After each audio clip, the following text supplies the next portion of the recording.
السلام علیکم دوستو، ہم خود پسندی پر اور اپنی ذات میں مگن رہنے والے لوگوں کے بارے میں بات کر رہے تھے کہ کس طرح وہ اپنے ارد گرد کے لوگوں کی زندگی پر اثر انداز ہوتے ہیں۔ ایک نارسسٹ جب ایک گھر کا سربراہ بنتا ہے تو وہ کس طرح اپنے ماتحتوں کی زندگی کے اوپر اثر انداز ہوتا ہے، کس طرح وہ ان کی چھوٹی چھوٹی خوشیوں کا قاتل بنتا ہے، کس طرح وہ اپنی انا کی تسکین کے لیے ان سب کو اپنی سوچ کا غلام بنا کر رکھتا ہے، اس پر آج نظر ڈالیں گے۔ ایک نارسسٹ جب ایک باپ بنتا ہے یا ایک خاوند بنتا ہے یا بڑا بھائی بنتا ہے یا کبھی کسی اسکول کا پرنسپل بن جاتا ہے یا ٹیچر بن جاتا ہے تو اس کے اندر کی جو پرخطر شخصیت ہوتی ہے اب وہ طاقت میں آ جاتی ہے۔ پہلے وہ طاقت کے بغیر تھا،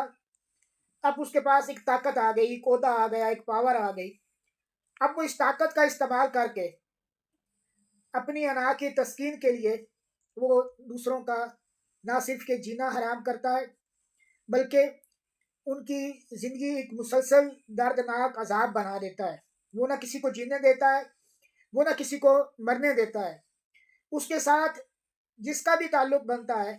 وہ تعلق کبھی بھی دو طرفہ نہیں ہوتا، وہ ہمیشہ ون وے ٹریفک کی طرح ہوتا ہے کہ جس تعلق کے اندر ہر اہمیت اس نارسسٹ کی ذات کی ہوتی ہے، احترام کے قابل بھی صرف وہی ہوتا ہے، توجہ کے قابل بھی صرف وہی ہوتا ہے، خواہشات بھی وہی جائز ہوتی ہیں جو اس کی ہوتی ہیں، پسندیدگی بھی وہی قابل اعتبار ہوتی ہے جو اس نارسسٹ کی ہوتی ہے۔ اب اس کے ماتحت رہنے والے، چاہے وہ اس کے بچے ہوں، اس کی بیوی ہو، اس کے بہن بھائی ہوں یا اس کے دوست ہوں، یا آفس کے اندر وہ باس ہے تو اس کے نیچے اس کے کام کرنے والے جو دیگر اہلکار ہیں وہ ہوں، وہ سب اس کے لیے ایک سامان ہوتے ہیں اس کی خواہشات کی تکمیل کا۔ وہ ان کے ذریعے اپنی انا کو بس تسکین دیتا رہتا ہے۔ وہ اپنے بچوں سے ہمیشہ یہی خواہش کرے گا کہ وہ وہی پڑھیں جو وہ چاہتا ہے، وہ وہی دیکھیں جو وہ دکھانا چاہتا ہے، وہ وہی خریدیں جو اس کو پسند ہے، وہ وہی کھائیں جو وہ ان کو کھلانا چاہتا ہے۔ پھر وہ نہ صرف کہ ان کے اوپر مطلق حکم چلا چلا چلا کر ان کی شخصیات کو تباہ کرتا ہے بلکہ خود کو بھی تنہائی کے گہرے گڑھے کے اندر گرا دیتا ہے۔ دیکھنے میں تو اس کے ارد گرد ہجوم ہوتا ہے، اس کے ڈر اور اس کے خوف کی وجہ سے لوگ اس کے ارد گرد اکٹھے رہتے ہیں، لیکن حقیقت یہ ہوتی ہے کہ جس کو بھی اس سے دور جانے کا موقع ملتا ہے وہ ایک سیکنڈ دیر میں لگاتا ہے اور اس کی دوری اختیار کر لیتا ہے۔ تو ایسے لوگ جو ہوتے ہیں، میں نے آپ کو پہلے بھی بتایا کہ یہ کنڈیشن بچپن کی عدم توجہ اور بچپن کے اندر والدین کی بے جا مداخلت کی وجہ سے ایسی شخصیات پروان چڑھتی ہے۔ ایسے لوگ 20 سے 30 سال کی عمر میں اس بیماری کے بھرپور شباب پر ہوتے ہیں۔ تو یہ لوگ چاہے والدین ہیں، چاہے کسی اسکول میں ٹیچر ہیں یا چاہے کسی اور ادارے کے سربراہ ہیں، یہ لوگ قابل ترس بھی ہوتے ہیں۔ میں ان کو مجرم بھی نہیں کہوں گا،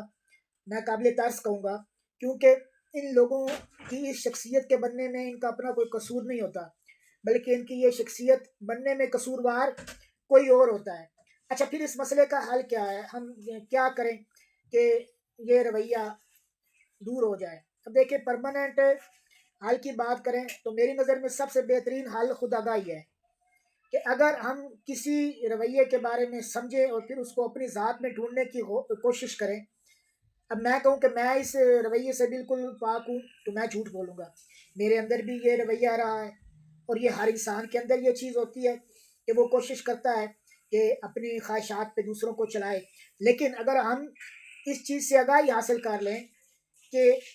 اپنی خواہشات، اپنی سوچوں پر دوسروں کو چلانا اگلوں کو کتنی اذیت دیتا ہے اور ان کو کتنی تکلیف ہوتی ہے جب وہ ہم سمجھے کہ ہمارے لیے ایک روبوٹ کی حیثیت اختیار کر جاتے ہیں کہ ہم نے 1 کا بٹن دبانا ہے تو انہوں نے دائیں چلے جانا ہے، ہم نے 2 کا بٹن دبانا ہے تو انہوں نے بائیں جانا ہے، ہم نے 3 کا دبانا ہے تو انہوں نے فرنٹ پہ جانا ہے، ہم نے 4 کا دبانا ہے تو انہوں نے بیک پہ جانا ہے۔ تو گویا وہ انسان نہیں رہے، بلکہ ہمارا ان کا اسٹیئرنگ ہمارے ہاتھ میں ہے، جدھر ہم نے ان کو موڑنا ہے وہ مڑ جاتے ہیں۔ تو ہم اپنی جگہ ان کو اور ان کی جگہ خود کو رکھ کر دیکھیں کہ اگر ان کی جگہ ہم ہوتے، ہمیں کوئی کہتا کہ بس تم نے ہمیشہ وہی کھانا ہے جو مجھے پسند ہے، تم نے ہمیشہ وہی پہننا ہے جو مجھے پسند ہے، تم نے وہی کرنا ہے جو مجھے پسند ہے، جو میں سوچتا ہوں وہی ٹھیک ہے، بس تم نے وہ سوچنا ہے، تم نے میری اجازت کے بغیر کچھ بھی نہیں کرنا۔ تو یہ چیزیں ہم سوچیں کہ اگر ہم کسی کے نیچے ہوتے اور کوئی ہمیں اس طرح مطلب کوئی مطلق العنان شخص ہمیں اس طرح حکم دیتا رہتا تو ہمارا کیا اثر ہوتا، ہم کس قدر اذیت سے گزرتے اور کس قدر تکلیف سے ہم دوچار ہوتے۔ اگر ہم خود کو ان کی جگہ پہ رکھ کے دیکھیں گے تو شاید ہمیں اس درد کا تھوڑا سا احساس ہوگا۔ وہ کہتے ہیں کہ جس نے کبھی درد محسوس نہیں کیا آج تک، تو کسی اور کو تکلیف ہو رہی ہو، درد ہو رہی ہو، تو اسے کیا پتا کہ درد کیسا ہوتا ہے، یا کوئی بیماری جو ہمیں نہیں لگی آج تک کسی دوسرے کو لگی ہو، تو ہمیں کیسے پتہ لگے گا اس درد کی تکلیف کیا ہوتی ہے؟ ہمیں تب اس درد کی تکلیف ہوگی جب وہ بیماری ہمیں خود لگے گی۔ جیسے ایک شخص کہتا ہے یا دنیا میں سب سے جو بری درد ہے وہ منہ کی درد ہوتی ہے، جب دانتوں میں درد ہو، کوئی کہتا ہے کان کی درد ہوتی ہے، کوئی کہتا ہے بخار ہوتا ہے۔ میں کہتا ہوں ساری ہی تکلیفیں اور دردیں اذیت ناک ہوتی ہیں، سب کے تجربے اپنے اپنے ہوتے ہیں۔ جس کو جو اذیت نہیں ملی اس کو اس چیز کا تجربہ کبھی نہیں ہوگا۔ تو ایک عامر جو ہوتا ہے نارسسٹ عامر، اس کو کبھی یہ غلامی والی اذیت سے گزرنا نہیں پڑتا، اس لیے اس کو اس کا درد بھی محسوس نہیں ہوتا۔ اس کا درد محسوس کرنا ہے تو کبھی وہ اپنے آپ کو اپنی اس بیوی کی جگہ پر رکھ کر دیکھے، اپنے بچوں کی جگہ پہ رکھ کے دیکھے کہ ہمارے ساتھ اگر ایسا ہو رہا ہوتا، میرے ساتھ اگر کوئی ایسا کر رہا ہوتا تو مجھے کیا ہوتا۔ اور ایسے لوگ اکثر آپ ان کو آزما کے دیکھیے گا کہ 100 باتیں دوسروں سے اپنی منوائیں گے، لیکن اگر ان کو ایک بات کہہ دی جائے کہ یہ والی بات تم نے میری ماننی ہے، تو شاید ان کی جو وہ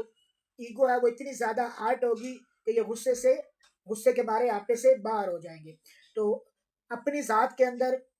یہ نارسسٹ تلاش کریں، اور اگر وہ کہیں ہے تو اس کو نکالنے کی کوشش کریں۔ یہ نہیں کہ یکدم سے نکل جائے گا، لیکن تھوڑی تھوڑی کوشش کریں گے تو ایک دن کامیابی ضرور ملے گی۔